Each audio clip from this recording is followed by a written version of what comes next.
রূপা, প্রবাস জীবন এতটা সহজ না। তোমরা যারা দেশে থাকো তোমরা মনে করো প্রবাস জীবন মনে হয় অনেক সহজ। না রূপা, অনেক কঠিন।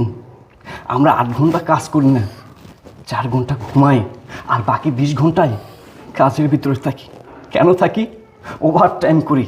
আমরা তো টাকার মেশিন। আমাদেরকে প্রবাসে পাঠানোই হয়েছে টাকা ইনকাম করার জন্য। টাকা ইনকাম করতে গেছি আমরা। নিজের কথা আমরা একটা বারো ভাবি না। নিজেদের একটা ইঞ্জিন মনে করি। এই ইঞ্জিনে যতটুকু তেল দেওয়া যায় না, তারা ততটুকুই পরিশ্রম করে। এত পরিশ্রম করি কেন জানো? শুধুমাত্র দেশের মানুষগুলোর জন্য, ভালোবাসার মানুষগুলোর জন্য। যখন দেশে আসার পর তোমার মতো ভালোবাসার মানুষেরা আমার মতো প্রবাসীদের সাথে বেইমানি করে না, তখন আমাদের প্রবাসীর আর দুঃখের কোনো সীমা থাকে না। লজ্জা করলো না তোমার?